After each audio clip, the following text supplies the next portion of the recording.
dis toujours, je fais les deux et je dis que la moto, c'est très formateur pour l'auto.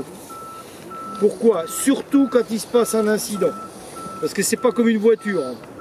Une voiture, quand elle sort, on sait pratiquement où elle va aller, sauf quand elle s'envole, mais bon.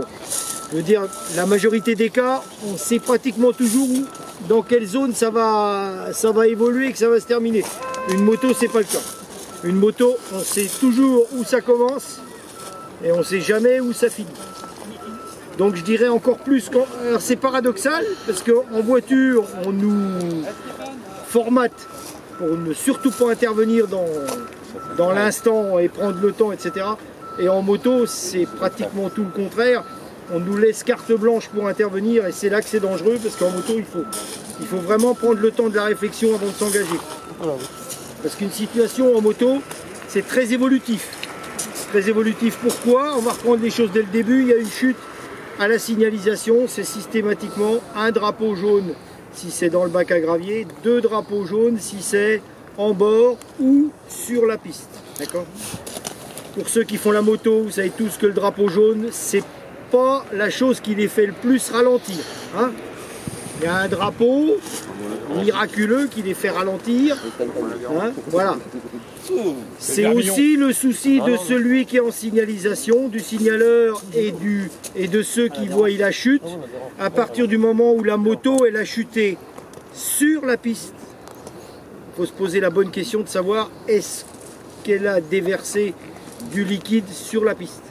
Parce que là, eh ben, c'est systématiquement mise en danger de ceux qui arrivent derrière. Hein, on peut avoir une chute multiple.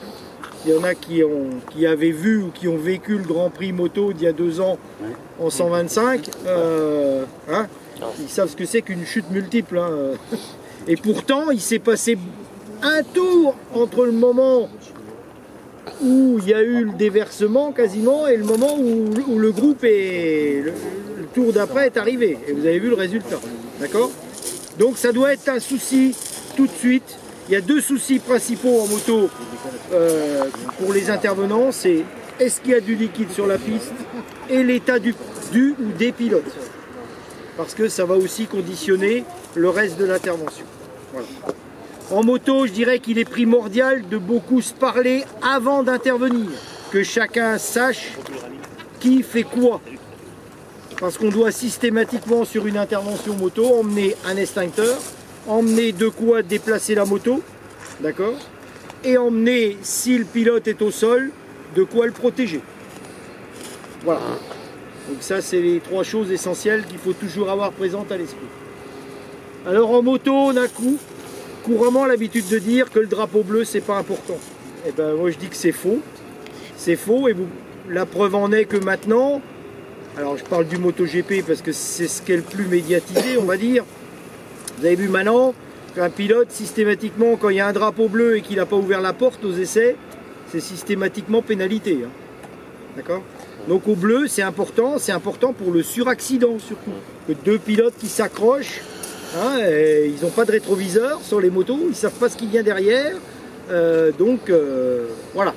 Donc le bleu, c'est important pour cette chose-là. Mais c'est aussi très important celui qui est en signalisation avec son collègue qui est au drapeau jaune, parce qu'en cas de chute, c'est lui qui assure la sécurité de son collègue qui est au jaune. Celui qui est au jaune, il tourne le dos à la piste. Donc lui, il ne sait pas ce qui se passe derrière, ce qui arrive.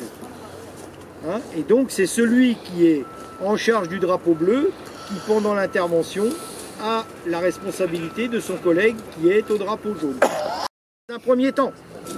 Maintenant, vous avez vu qu'on a aussi, voilà, ceux qui ont la goupille bleue, d'accord? Et après, on peut, si éventuellement on a besoin, compléter avec de la poudre si on arrive.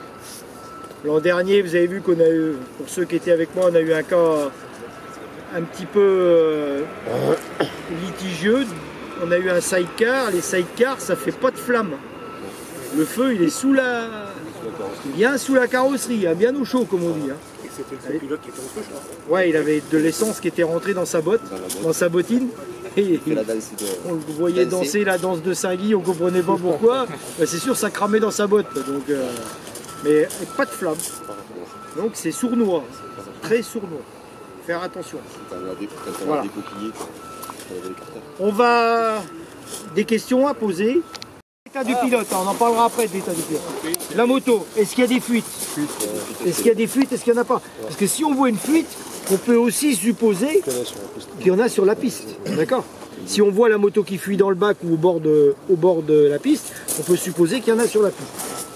Pas oublier, c'est quelque chose qu'on oublie souvent, le coupe-circuit. On a un coupe-circuit sur la moto.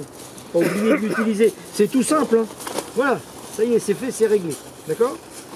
Et puis après, bon là on va prendre un cas simple, la moto est dans le bac et tout. Le pilote, s'il n'est pas blessé, il peut aussi aider, c'est pas interdit non plus.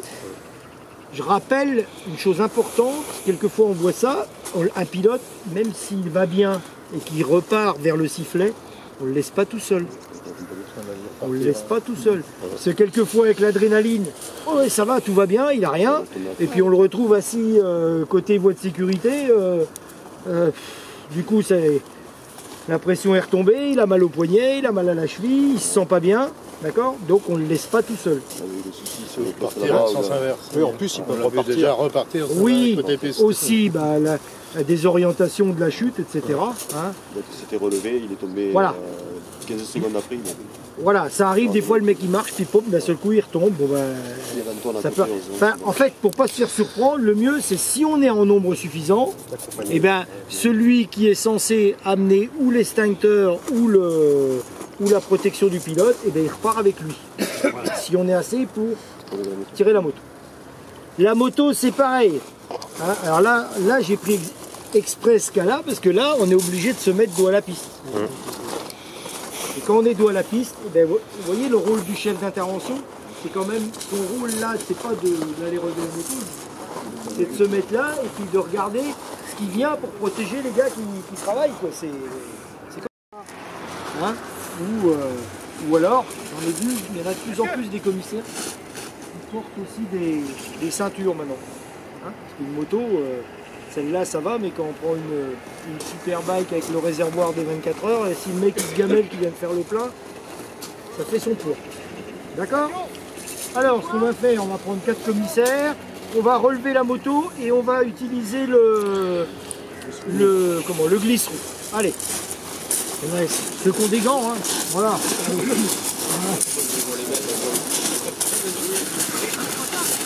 Voilà. Alors le glisseron. Les deux centres qui nous ont mis. Voilà. Est-ce qu'il y en a qui n'ont jamais mis le glisse-trou en place? Allez, on avance la moto, donc pas trop loin. Voilà, pour laisser la place pour glisser. Si tu veux, tu peux commencer comme ça. Oui, alors, précaution, hein. On s'est dit, les disques, quand vous passez les... chauds. Voilà. Voilà, tu repasses dedans. Voilà. Voilà. Et c'est bon. Non, c'est bon. Non, oui, c'est bon. Et voilà, tu tires. Hop, on arrête. Voilà. Si elle est... Parce que, une chose que je ne vous ai pas dit également, pensez à mettre la moto au point mort.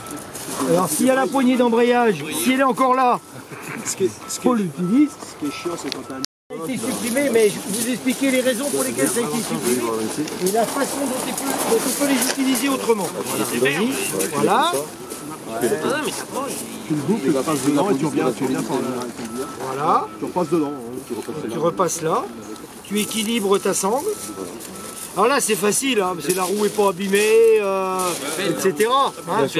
Et quand la fourche est d'un côté et puis le reste de l'autre, c'est système D. Hein. Voilà. Vas-y.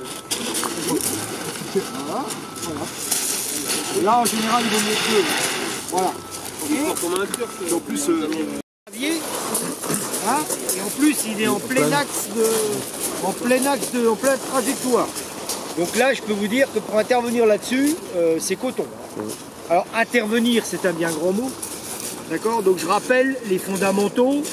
Première partie c'est est-ce que l'équipe est en sécurité avant d'intervenir? Donc est-ce que la signalisation est en place?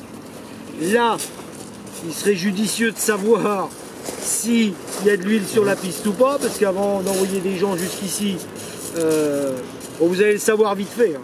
Premier groupe qui va arriver derrière, si ça bouge ou si ça bouge pas. Hein. Si ça bouge pas, en principe, c'est qu'il n'y a rien. Mais bon. Puis les traces. Voilà. Je dirais qu'en moto, c'est plus primordial qu'en voiture d'avoir les circonstances de l'incident ou de l'accident. Pourquoi? Parce qu'une chute, une chute, c'est une chute. Mais il peut y avoir plein de paramètres qui interviennent. D'accord?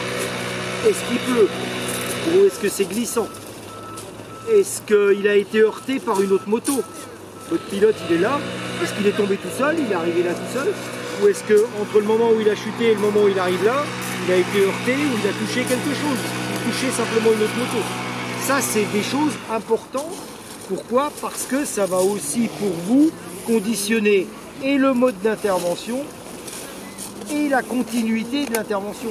C'est sûr que s'il a été tapé qu'il a tapé une autre moto ou qu'il a été tapé par une autre moto et qu'il est là, dans celui qui gère l'intervention, la chronologie, ça va être systématiquement ou le drapeau rouge si on est sur une séance d'essai ou sur une course sprint, ou si la sortie d'une voiture de sécurité si on est sur une course d'endurance. On ne peut pas objectivement prendre en charge un pilote comme ça en continuant à laisser la course se dérouler, vous êtes d'accord avec moi? Voilà. Donc vous voyez que le fait d'avoir la chronologie de l'intervention et ce qui s'est passé, ça va aussi pour vous, quand vous partez en intervention, un petit peu conditionner votre façon de faire. C'est sûr qu'une chose comme ça, une chute comme ça, avec un pilote comme ça, bah déjà, on se focalise sur le pilote, ou tout du moins deux équipiers vont se focaliser sur le pilote, un qui va s'occuper de le mettre en sécurité, un deuxième qui va s'occuper de quoi? D'à peu près son même état. S'il n'est pas conscient, de lui parler. Combien, vous écoutez comme moi les reportages à la télévision, etc. Combien de gens vous disent oui, j'étais inconscient, mais j'entendais ce qu'on me disait. De le rassurer. De lui dire que ça va, qu'on est là, qu'on le protège, qu'il y a un médecin qui va intervenir, etc. Tout ça, c'est... Voilà. Mais là, c'est dangereux. Celui qui fait ça à cet endroit-là, c'est dangereux. Pourquoi? Parce que lui, il est quand même exposé. Là. Tout du moins jusqu'à ce que l'aspect sécuritaire de la globalité de l'intervention se mette en place, il est quand même en danger. Qu'est-ce qu'il y a d'autre qui doit nous interpeller dans un cas comme ça? Alors, une chose importante que je vous dis aussi, quand vous mettez la protection en place, pensez qu'il va y avoir des intervenants derrière.